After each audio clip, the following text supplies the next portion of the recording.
Nikwa Ramogi une wang sa mar rang'ich welo ma chenro marwa makelo weche manyien koa dala mar Nairobi kae ndiye ma Ramogi TV kamwa goyo mbaka kaka joka ng'ato. Kamano an nyinga Trevor Ombija jandingo panga jonyakachi deno Ombija taya nyakwar guoko cha pesa. Wini Adoyo wacho ni loko nyingno tek ne mokalo lakini Wini Adoyo maloko no weche gi magi weche manyien ma wan go.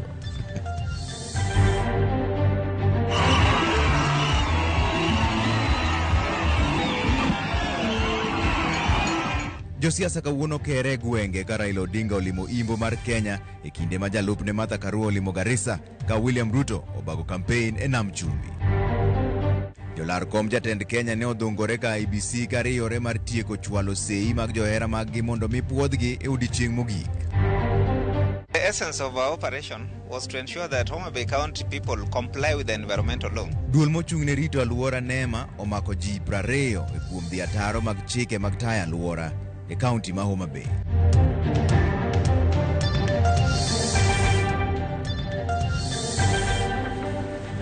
Erokamano ahinya kuom kete mar Ramogi TV kaendi wachaka ni ogaye mar Azimio la Umoja Raila Odinga ochako limbe mare mar ndala bich e gwenge ma imbo mar Kenya kuma osingo e chopo kar chenro mar sirkal mabiro dong tok jatend piny Kenya masani Uhuru Kenyatta dhi retire. Odinga gilange noko ni oganda ma Western obed mabor kod riwruok mar Kenya Kwanza motelne gi jalup jatend piny Kenya William Ruto. Odinga gilange nosiemo wang' jopiny mondo obed motang' ahinya to bang' ogaye mar duond bura mar ANC Musalia Mudavadi gi nyawadgi mar Ford Kenya Moses Wetangula chamo ng'wech kendo riwore gi Ruto. Kweth mar Azimio ne olimo gwenge kaka Hamisi, Sabatia, Chavakali, Luanda to gi Mbale bende.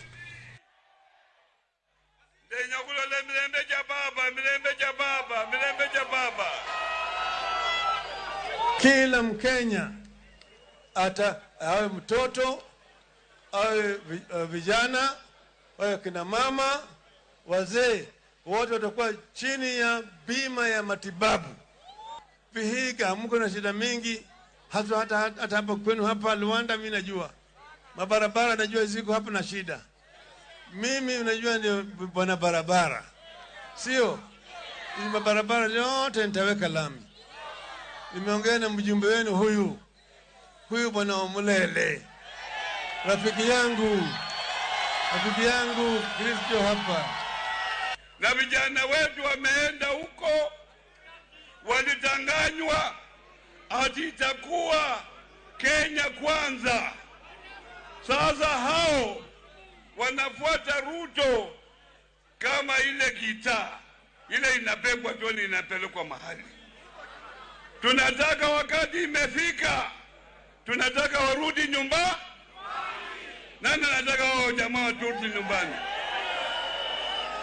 Sisi tumesema kwamba baba anatosha. Tarehe 9 mwezi wa 8 wa mwaka huu tunataka kupeleka baba State House. Tunakubaliana? Nionyeshe kwa mkono tunakubaliana. Mimi nimesalimu amri, nimekubali ile kazi ambayo baba amesema anataka nifanye na nitaifanya, tutatekeleza. Now we as Kenyans stand for something. Integrity matters. Corruption is on the ballot. Land grabbing is on the ballot. Ethnic clash is on the ballot. Wale wenye wanatukosea are those who stand for nothing and will fall for anything. Wadhi mbele ni kaunti mar Nairobi en achiel kuom kuonde loch gwenge manigi uma kod oteku mang'eny e piny Kenya kaendi. Yiero mar dwe mar 8 higani kom mar gavana ma Nairobi nenore kaka mano manigi kod mbi kendo chalo bad sirkal mar 4 ma ng'atno ma ibiro yier kaka gavana biro bedo machiegni kod jatend piny Kenya mar 5. To mana kaka Walter Nyambaga leronwa, kweth ariyo madongo yiero ni Azimio la Umoja One Kenya Alliance to kod Kenya Kwanza timo maino mondo komno odonjnegi. Nairobi County na 47. Nyaka ne loch gwenge chakre higa mar 2013, boma maduong' ma Nairobi oseta kod gavana Sang'wen. Mokwongo en Dr. Evans Odhiambo Kidero mane oyier kod otiko mar ODM. E kamar ariyo en Mike Mbuvi Sonko ma bende ne oyier kod otiko mar Jubilee higa mar 2017. Kata kamano, Sonko ne othiche kod jo od bura mar kaunti ka gise kod nyayo mibadhi to kod telo marach e higa mar 2020. Mane omiyo spika mar kaunti Benson Mutura ne okawo kom. Mutura ne otie kom no yor kojolo nyaka An Kananu ma bende ne Sonko ne oyiero kaka jalupne ne opodhi kod od bura mar kaunti ma okawo kom no. E yiero maduong' mar dwe mar 8 higani, jochung' bura osewuok malaro komno ka mago manie opara manyime gin jochung' 2 mosewuok oko motegno ma gin Johnson Sakaja kod Polycarp Igathe. Seneta ma Nairobi Johnson Sakaja osewuok oko mar laro kom kod otiko mar duond bura mar United Democratic Alliance mantiere kweth mar Kenya Kwanza. Owacho ni en kod paro mabeyo mabiro loko boma ma Nairobi. So my manifesto and our approach to Nairobi is for everyone. It is themed around order and dignity. A city of order where there is how things are done, that the rules are clear and they are fair rules, and there is firmness in terms of the order that gives dignity and dignified living for everybody. Komachielo, kweth mar Azimio la Umoja wa One Kenya Alliance dwe mar 4 ne oyango mane en jalup Governor Sonko Polycarp Igathe kaka jachung' mare. Igathe biro fayo bendera mar duond bura mar Jubilee ka jalup ne biro bedo Ng'ie Philip Kaloki. Igathe lero ne johala matindo biro bedo ng'ala mamalo mar tende. I'm a city inspectorate officer. I'm hired to protect a business person, a small business person in Nairobi. But I actually take a salary and I harass them. And this is what is frustrating, and this is the source of anger and frustration in young people in this country. And this is why I've come to become governor. Kalore kod duol muchung' ne yiero e piny Kenya IEBC, Nairobi nigi jogo ombulu maromo 2.5 magiyudore kuonde od bura 17 kod wards maromo 85. Nyaka sani sirikal mar Kenya wacho ni ji ma ok tin ne 4.5 odak e boma Nairobi. Jogo malaro kom gavana wacho ni gin kod chenro mopogore mar biro miyo ngima bedo ne jodak e boma ni maber kadi poni oyier gi dwe mar 8 higani. We're going to make sure that the county government actually supports the national government in making sure every Nairobian has a card for our facilities. Yeah? They there's one they call Obamacare, I've heard there's Babacare, this one is Sakaja Care now. Yeah, that card is going to make sure that in any facility you go to Nairobi, one, you're ensured the county government has paid its amount and you're also paying your amount. That is the work of a government, to equalize opportunity. But outcomes is the citizen has to put their own effort on top of the opportunity provided to then generate their outcome. Bendegi duto ge wacho ni weche mag somo biro neno ni oket mbele e kaka achiel kuom yore mag bero ngima mag jodak. The first thing we're going to do is to make sure to create the infrastructure, the kitchens around Nairobi, that every public school will have lunch, school lunch for the children, paid for by the county government. Equal opportunity to education, to proper food, are repurposed and organization and a fit for purpose structure for service delivery. Kata kamano, magi gin mana singo mag josiasa. Jolony wacho ni ng'atno ibiro yiere kom gavana ma Nairobi nyaka tim matek mar neno ni jopiny orwako singo muketo. Ngire Peter Wanyande en japuonj e mbalariany ma Nairobi kendo pimonwa lerni. To gimonego ng'i mokwongo en gimiluongo ni merit. Koseng'iyo merit to koro eko ng'iyo no ke kuom oganda gieki ere ng'ama otimo ang'owa man kod merit mwadwaroni. Bero lwasi mar keto mwandu ne johala kaachiel kod jodak e bomani bende owachore ni bedo gino ma jolut ombulu biro manyo kuom gavana mar 5 e boma ma Nairobi. Johala matindo tindo bende machwalo yuto mar bomani kachakore chiro mage Komba, Mudhurwa, Nyamakima, River Road, Kamkunji kod mamoko. Miyo gigeno ni hoendnigi biro deo kotelo manyien mabiro bedo gino manyaka jachung'ie ahinya. Kaki ng'eyo ni Nairobi ka wan gi cartels mang'eny mosebedo ka thiro dongruok mar Nairobi. Koro wan kaka joma mine awadwaro jatelo kata governor ma onge mibadhi maler kendo man gi transparency. Wadwaro gavana manyalo ng'iyo ngimawa, ok ni gavana mabiro to wuondowa gi siasa to kose wuondowa gi siasa to ka gik chieng' election to dhi owewa to wabedo gi ngima marach. Why does Gikomba always burn? How many markets around the world always have a fire? Very few. The first thing we said is the government must come out strongly to declare that entire 16 acres as public land. Kenya ka osebedo gi chandruok maduong' ahinya e weche mag ohala. Sirikal mar county to kod sirikal mar miluongo national government onego par wachni kabisa magidhi gilos mondo gieki obed gimiluongo ni harmonized. Nitie harmonization of osuru gieki. Chido mar boma ni bende en gino ma jopiny wacho ni gavana manyien mar boma ni nyaka ng'i matut. Ninataka yule kiongozi ambaye atanishughulikia mwananchi, mfanyi biashara mdogo kama mimi. At least hata ninapofanya biashara niwe na urahisi ya kufanya kazi, nijisikie mimi natoa ushuru na ushuru wangu inanisaidia. We can light up the city, just the lights based on Dandora dam site, and that's something we want to do in the first year. The people who run restaurants, the people who run hardware shops, the people who run salons, the people who run buses, transport buses, the people who do micro, small, medium enterprises, would like them to double the number of people they employ. Dhungruok mar geche boma to kata mana telo mar NMS bende en mbaka e kinde laro kom telo mar county ma Nairobi. Roads don't solve traffic. It is when we did Thika Road, everyone moved, and today Thika Road has the biggest traffic in Nairobi. You can only sort out mar joma tindo mang'eny biro bedo joluto ombulu manyien ka bende nitie chenroge. The jobs for the youth will come from micro, small, medium enterprises, just like any other city in the world. Ours is going to be a CEC, yeah, with a specific docket target in the business community and his area of expertise, but managing all of these 4 city managers. And you step it down. So that a Nairobian knows, for me to get services in Westlands, there is a Westlands office of the county. Gisingo ye loch ponono IBC olando ng'ata achiel kuomgi. Absolutely. Politics is not life and death. But I am not losing. I'm winning. I will accept the results, and I'll be ready to work with whoever, because for me, leadership is not position. Jotelogo wacho ni gin kod chir mar riwruoge ma gintiere, Kenya Kwanza kod Azimio, kendo kanyo ema gibiro loyo e yiero maduong'. There is illusion of unity, where people who have very different philosophical foundation have found unity and said, it is time to change. Walter Nyambaga, Ramogi TV. Kwa kanyo ni jolar kom jotend piny Kenya ni kod tich matek mar neno ni gichopo kar dwaro mar duol matayo yiero e pacho kae ma en IBC. IBC ne dwaro ni jochungo ne ni gichwalo sei mar jo Kenya mondo mipuodhgi kaka George Bati leronwa. Ng'wech mar neno ni jolar kom piny Kenya nyigi obedo debe tarik 9 dwe mar 8 medo mako mach. Kamoro tero lemb geno mondo duol mar IBC opuodhgi.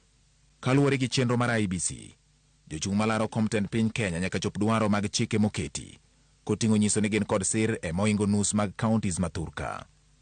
Mondo yang mano, IBC ne oketo ni jochungo nyaka chwal sei ma ok tin ne 2,000 kod chapa mag opande kata passport mowuok kuom jogo ombulu mopuodhi mowuok e counties ma ok tin ne 24. No, but it's a lot of money.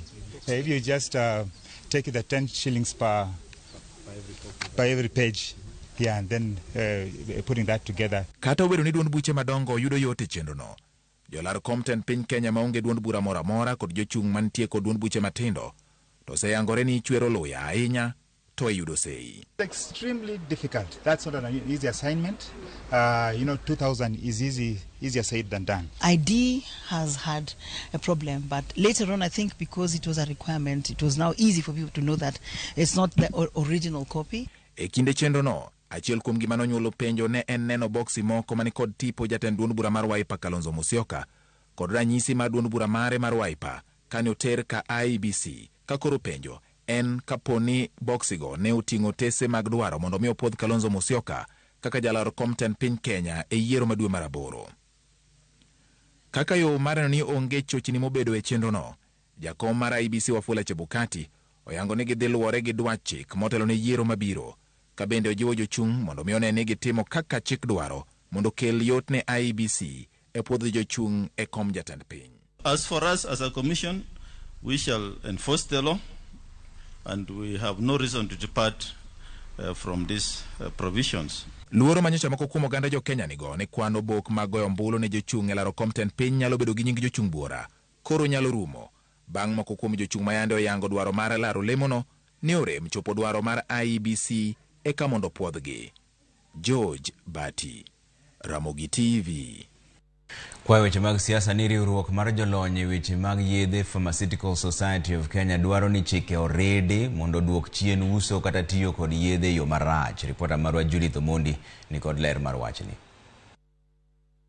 Twak mar jolony e weche thieth mag yedhe PSK biro mana ndalo machuok bang' wach mar yedhe moko ma itiyogo gi achudhe e lalo pach jopiny ahinya to e kuonde tongona yedhe ma otis gi dho ledhi ni mchele wuok e pacho kae. Riwruogno otelnegi kod jalup jatelo Joseph Kathare kroko ni fuai migo jous yedhe madhi ataro mar chik tin mokalo kendo winjore oride mondo kwan jok mariwore uso yedhe e yo ma ok opuodhi odok piny. Which areas do we need to tackle? The distribution of the controlled drugs, the possession of the controlled drugs, the dispensing aspect of these drugs, and then we look at the penalties. How can we amend the law? You saw the other day you have a penalty of 5,000 from Cap 2 for PPB. 5,000. You know, we need to make it so stiff such that whether it's the victim who is buying, whether it's the one who is buying, who is distributing, who is possessing illegally, distributing illegally, there are penalties that can make sure that this kind of practice is stopped. And the president is willing, the cabinet secretary they are willing. Jolony mag PSK yuake wi jotuo maseche moko imiyo yedhe modhuro magikone to medogi mana tuoche mamoko. Gikoni moko kuom jotuo to onge kata ng'eyo e wi tuoche magingo, wach mowinjo rang kendo olosi. When you find a patient with 11 drugs that is supposed to take 10 classes of drug, and each drug carries 2 tablets, 22 tablets on a pump every day, who works with these patients? Number one, you have to justify the prescription. Is this patient supposed to take 10 drugs? Yes or no? Number two, you optimize the prescription. Is the prescription optimized, individualized, and personalized according to the condition of this patient? Number three, you look at what is economic burden of this prescription. There are patients who are given a prescription that carries 10,000 per dispensing. Do you understand the economic background of this patient? Jopiny bende osem mondo wenyeo yedhe kapok laktar opuodho. Oler jogo moyiene gi puodho yedhe e pacho kae. Self-medication has been a thing that people do. I think that is a thing that should stop, just for the safety, for your safety. There are professionals who are recognized under the Constitution as prescribers, amongst them being the pharmacist, the medical doctor, the nurse, the clinician, and the consultants. Wach yedhe mitiyogo kod achudhe e wilo pach jopiny bende koro giwacho ni owinjo rangi yo manyasani mar rango jolony moyiene gi waro kata uso yedhego. Gikoni mano e yo kende minyalo biro res godo oganda mosetiyo kod yadhno e yo marach. We want to have a process. How do we justify this prescription? And this will entail the Kenya Medical Board, the PSK, the PPB, so that we make sure the issue of mchele is settled once and forever. And we must take it very seriously. If we don't do that, then this issue will become a national disaster. Judith Omondi, Ramogi TV. Piny owacho ikwayo mondo med teko e goyo lwenj kedo gi midhusi mar COVID-19 ka gijiwo pimo oganda modhuro kopogore gi kod kaka itime sani. Magi nowachi e romo mar 27 mag jopim tuoche moting'o kembe 41 mane nyiso masinde manyasani mag pimo tuoche mopogore opogore. Jael Lieta miyo ler mar wachni. Jopim tuoche e lab wacho ni kwan mar midhusi ma COVID-19 ma piny owacho lando nyalo bedo ni ok ni kare kaluwore kod kwan matin mag ji ma ipimo pacho ka. We have seen testing being done and we commend the government for their efforts. However, we feel that adequate testing is not being done so that the data which is being generated might not give a clear picture of what actually is happening. Kuom mano, gidwaro mondo otim pim ne thoth jo Kenya gimidendo ni mass testing mar ng'eyo makare kwan joma nigi COVID-19 kendo kedo kode maber. We are only testing targeted groups. We feel that good data will be obtained if you are doing mass testing.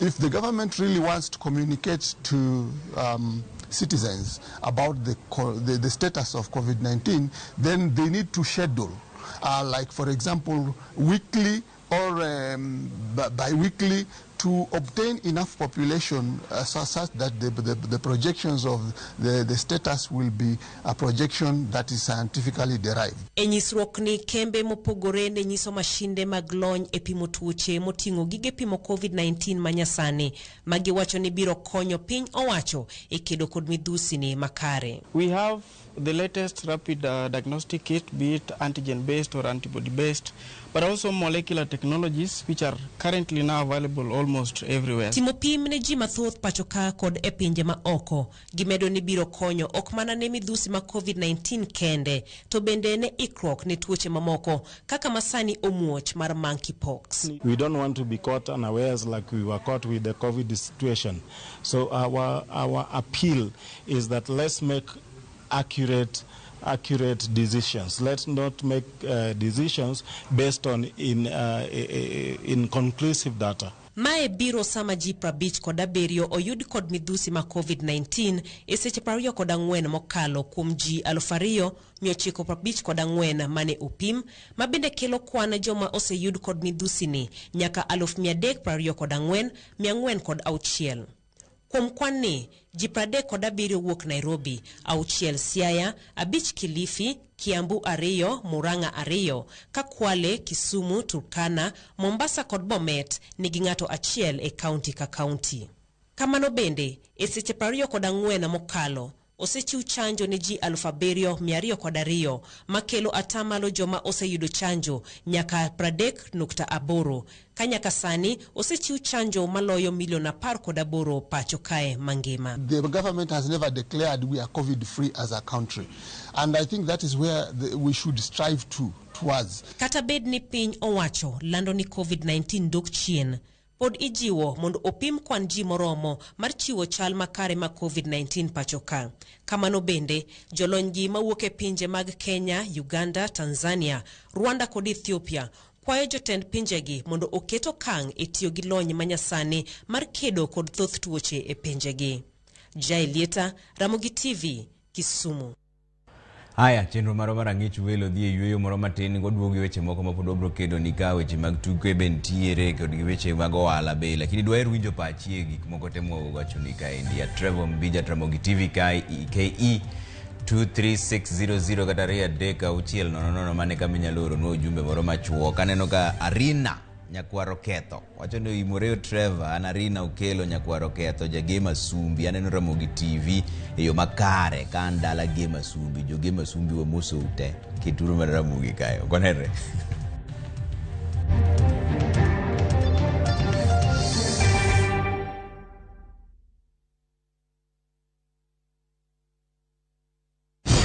Inawezekana.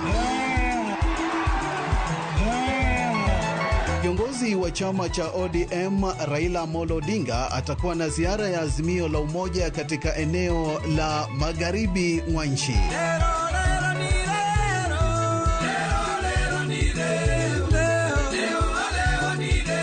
Tarehe 26 siku ya Alhamisi, timu ya Azimio itatua kaunti ya Busia. Njoo jumuike na viongozi wa Azimio la Umoja ili kuwahimiza Wakenya kuungana na kufanya kazi kwa pamoja chini ya Azimio la Umoja. Ujumbe huu umeidhinishwa na Raila Odinga.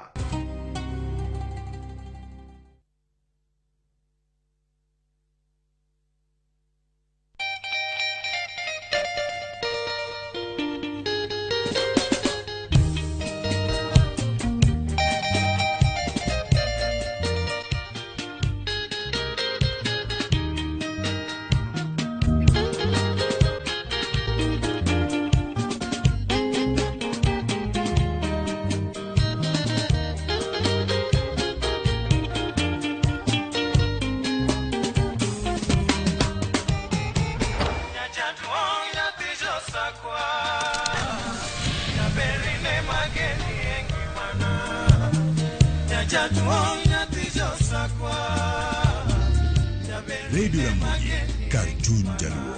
Radio Ramogi.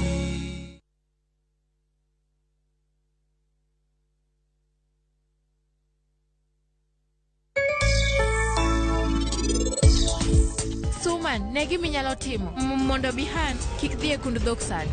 Nono, en obro ng'e adier mar gimora mora. Kare thapki, in kik idew kata matin. Abo manyo gima nyalo timo.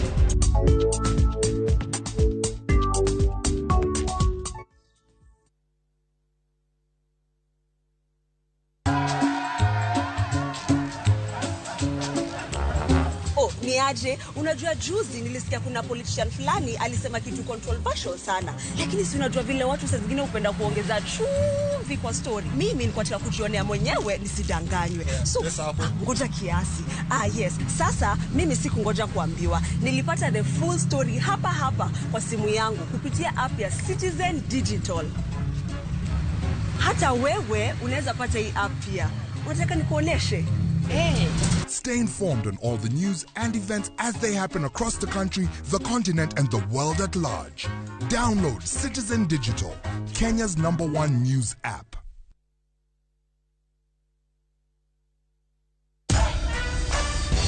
Other insecticides are made of synthetic toxins that are extremely harmful to your body. Bolt is primarily made from natural pyrethrum, which means it's not harmful to your body and is safe to use in your home. Bolt, safe for you, deadly on doo-doos.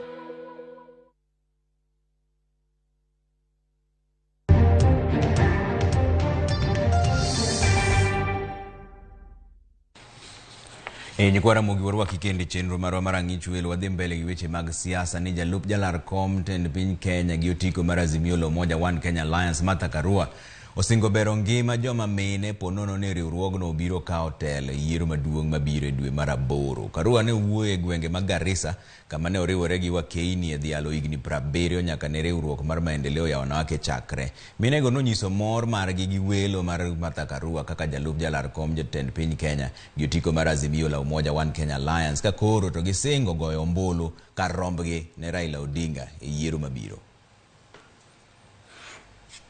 Ile upande matumaini yenu itaangaliwa sawasawa ni upande wa Azimio, mahali tunakupatia matumaini, inawezekana maisha yako ibadilike. Tunaunga mkono Mheshimiwa Raila Amolo Odinga, hasa tunamuunga mkono Azimio kwa heshima ya Mheshimiwa Martha Karua. The next president of the Republic of Kenya is His Excellency Raila Amolo Odinga. Na sisi people of North Eastern tunasema 99.9% tumepewa Martha. Tumekubali ama tukubali? Tumekubali. Tuko karibu kuunda serikali ya kihistoria, serikali ambayo itawajali wakina mama. We want now to celebrate Baba Raila Amolo Odinga. Alivyochukua mama msafi, nikaamua kuhama pole pole, nikajiunga na Azimio la Umoja na nikasema baba tosha. Okay, kwa mbele ni county ma Migori oloso budget mar siling bilion 8.9 mari komenda mari gamara 2022 nyaka 2023. Chenro mag tije mapile mong'ere kaka recurrent expenditure oketne bilion 6.1 ka chenro mag dongruok oketne bilion 2.8. Budget ma wiye oketne migawo mar thieth bilion 2.4, migawo mar apaya kod wuoth milion 992 ka gi migawo mar pur pith bende oketne milion 624. Jakom mar komiti ma ochung' ne chenro mag budget e od bura mar kaunti ma Migori George Omamba owacho ni mae kaka gipange. The best public kawuono nikech gi scrutinize budget ni figure by figure, dot by dot. Kendo adwoko ni gero kamano gi continue biro kama mondo gimed waparo e gik moko duto midwaro mondo watim.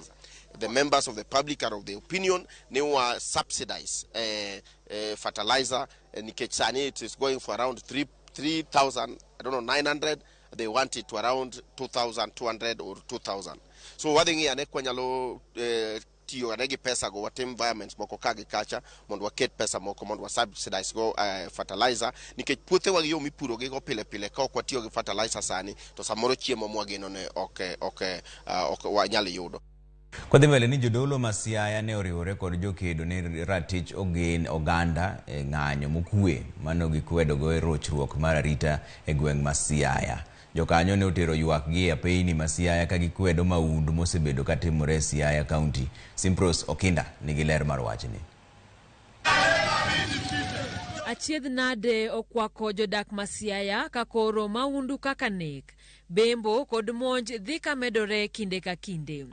En masira momiyo oganda go odak koda luoro ka gitemo nono gima nyalo bedo ni timore e kaunti no. Most significant of these are torture, forceful disappearance, arbitrary arrest and detention, sexual and gender-based violence.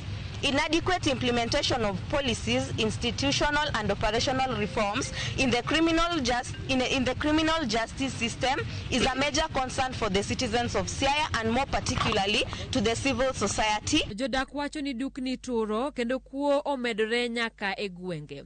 Kakwan jok ma inego mariwo nyaka nyithindo matindo bende medore.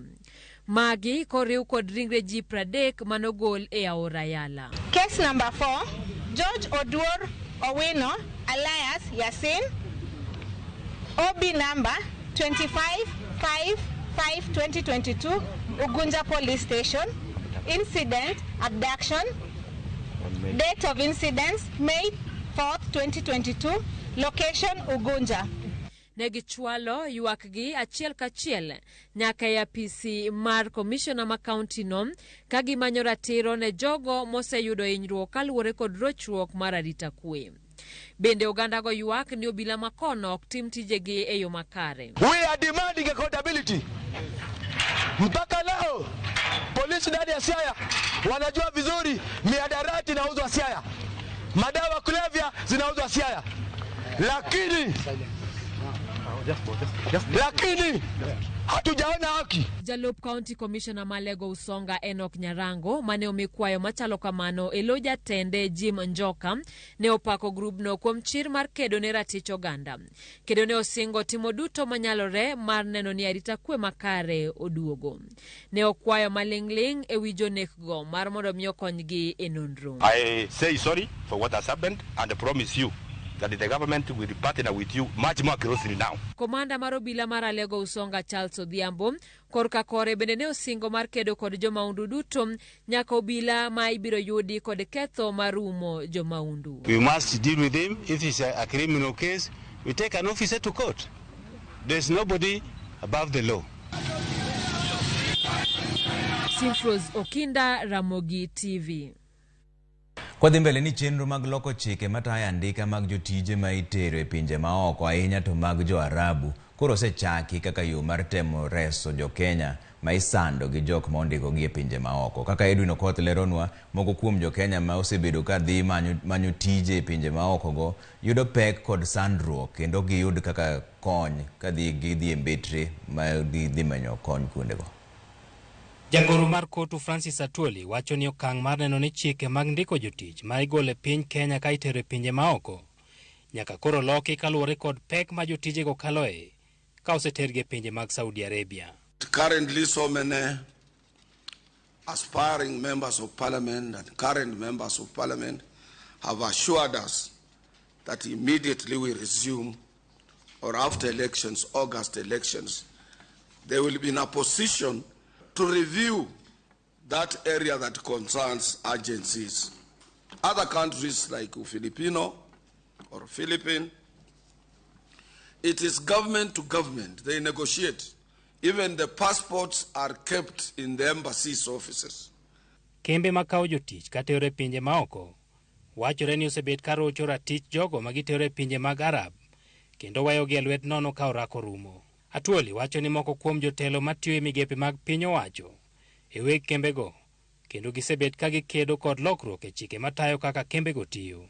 Some of our government, senior government officers are acting as agencies or labor agencies.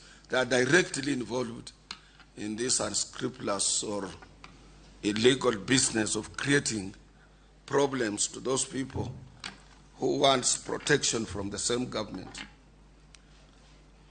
Some have 2 agencies, some have 3 agencies, some have various government.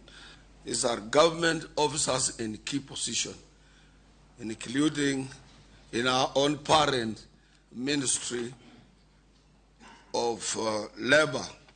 Sospito Odhiambo ma osetiyo e pinjego kuom higni 10 wacho ni jogo madhi e pinjego ka onge tiegruok kata lony mowinjore thoro winjo matek kendo piny owacho nego ne kaka idwoko gi e pacho ka kapok gihinyore. Ibo yudo gidhi ginene situation moro matek. Most of them you'll find them doing prostitute, moko uso kongo, teng'o kongo kono ginene ogiero kongo kono jo Arabu go. So gimanya wacho ni serikal obigi system manya konyo jo madak ginene Gulf kono maonge kalatas, kata kobedo ni ati ginya kaogi gigol gikacha, nekech the more they are staying, the more they are doing things which are not legal. Jotije mag ot wachore ni yudo sand moloyo kama ayany, rio kech kod tich maonge yweyo ngima magidake. Insult from even for the young children, they will call you any word which they want to, of which it is so embarrassing, and your heart is dying, your heart is crying, is bleeding, and you cannot come back here in Kenya because of the things, the baggage ambayo uko nayo, because of your family, familia yako imekuangalia, ni wewe umeangaliwa na jamii na unavumilia.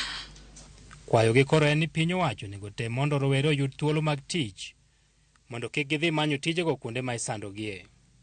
Atuoli ne osingo ni twak dhi nyime kod jotelo mag pinje mag Arabgo, kama Kenya biro yawo apise makonyo jo Kenya man kod midhiero ma itudo kod kuondegi mag tich. Kenya ni kod oganda moinga 60,000 matiyo e pinje mag Arab, kama moko kuomgi osebet ka sandore, ka moko bende lalo kata ngimagi. Edwin Okoth, Ramogi TV, Nairobi. En wach mahinyo chunya ahinya ni kwa Ramogi samoro kiwinjo mbaka mar joma tiyo e piny mar Arab kono di ywaga joka mato. Koro mae kama wacho ni wadwaro winje pachi 2-3-6 mane kama nyalo yuda an gi gik mang'eny kae manyalo somo godo. Achiel kuom gi kae ndiye no Chieng Vitalis wacho ni en wuod game masogo. Trevor mor gi weche manyien mikelonwa gi sani kendo ber en mana ni koro kwe kende ema jotelo landnwa. Ramogi TV lere ro kama na ahinya. Trevor ma Calvins makangira mar Kitare waneni maler Kitare kaendi ka wan gi nyaminwa Grace kod baba na Simba Arari. Ero kama na ahinya meduru mananene kanyo mane kamkanyo lo yudo wa 2-3-6 kata Trevor Ombija Ramogi TV KE wadhi yo moro machuo kwadwo kata pod wadhi mbele gi weche mag siasa kata bro donje weche mag ohala kaso donje weche mag tuke daka moko matin. Jaka Black ohepo kae ndio roko ni kurane manyaka som ni weche tuke obro neno ka kwatimo bange.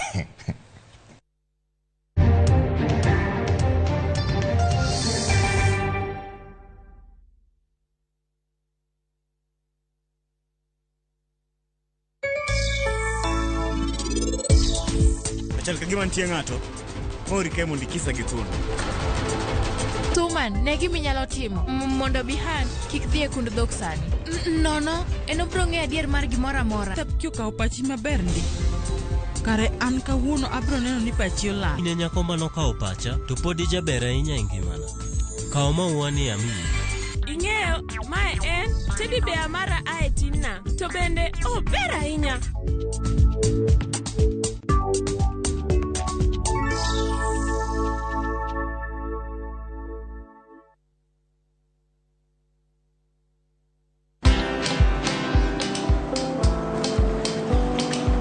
Niaje? Ni kama unashangaa kwa nini naangalia simu with so much focus eh? Usishangae sana. Nimekuwa ndani ya story kabisa. Ni kama ile hali ya juzi. Ni kama nilikuwa hapo iki happen. And when this new market was being opened, ni kama nilikuwa hapo tu. Hata vile local tourists for a special rate at the coast, I was there. And when this new road was being commissioned, I was right there.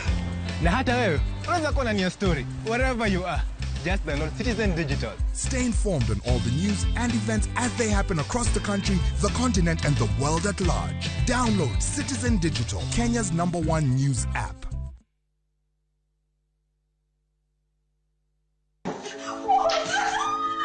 This could be you, your sister, brother, daughter, son, or a friend. Say no to gender-based violence. Report any form of violence to toll-free number 1195 or to the nearest police station. Be a hero and be safe. This message is brought to you by the government of Kenya.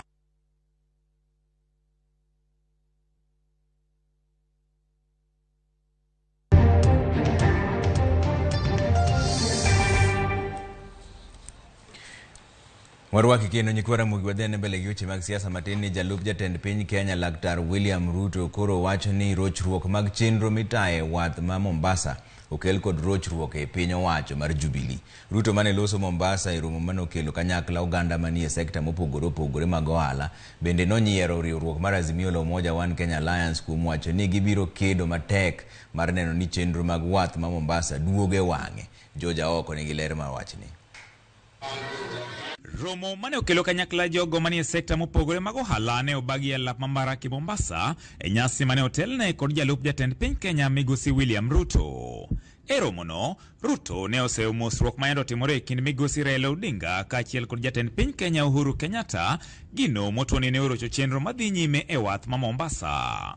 Tumekubaliana ya kwamba ile hujuma ilifanyiwa Mombasa, port operation ikapelekwa Nairobi na Naivasha, ikafanya Mombasa iwe ni mahame, lazima reverse ili port operation hirudi hapa Mombasa. Jatelo no ne bende onyiero riwruok mar Azimio la Umoja motelne kod Migosi Raila Odinga kuom wacho ni gibiro duogo chenro mag wadhno e thuolo mar ndalo 100 ka giyudo telo mapachoka. Yule mwenzangu hana uwezo wa kurudisha port operations kutoka Naivasha na Nairobi. Kishika usukani tarehe 9. Tarehe 10 tumesikizana bandari yetu itarudishwa hapa. Na sio hiyo tu, chochote kinachohusiana na bandari yetu umeambiwa SGR. SGR hakuna haja tuende huko kupanda SGR na kuna kituo cha zamani kiko hapa. Kama jambo lolote lilifanywa kando ya sheria, the Kenya government will have no obligations to any other government as long as the contract was illegal. Wach midhieche mag lope masano miyo oganda mathoth odak kaka squatters Mombasa, Ruto koni gibiro chuga gucho muomo yedhi mar nyiewo puothe ne jogo ma jote lope ma ok mekgi. Wach Raila Singo mar walo gavana ma Mombasa Hassan Joho kaka jatend migawo mar lope kokao telo ne bende onyier gi gavana ma Kilifi Amason Kingi. Tutatengeneza hazina maalum kama ile ya 1963. Tutaweka pesa ya serikali kununua ardhi zote za absentee landlords na zile zingine zote, na tuwapatie wananchi wa pwani wawache kuishi kama maskwota katika nchi yao miaka 50 baada ya sisi kuwa taifa huru. It's not about making a coastal person the Minister for Lands. It's about coming up with proper lay down programs. Mimi ukinifanya waziri wa ardhi hivi leo, halafu hakuna program yoyote ya kiserikali, I will not be able to offer any solution to the land problem here. Maana utakuwa umeipatia bunduki na risasi halina. Isechegogogo, gavana Makwale Salim Mvurya ne ojiwo jodak kadhodhe na mchumbi mondo mi osir lwedo tend Kenya Kwanza motuoni ema geto rakore gi thoth midhieche magikale. Kenya Kwanza through bottom up will now be working on both sides of the equation. On one hand, we do economic empowerment of our people. On the other hand, we have infrastructure that will be enabling for business to thrive. Romono ne okelo kanyakla jogo manie sekta mar limbe, wuoth, pur, jolupo kaachiel kod johala matindo maduto ne jochiwo pachgi ewi moko kuom lokruoge magidwaro. George Aoko, Ramogi TV, Mombasa.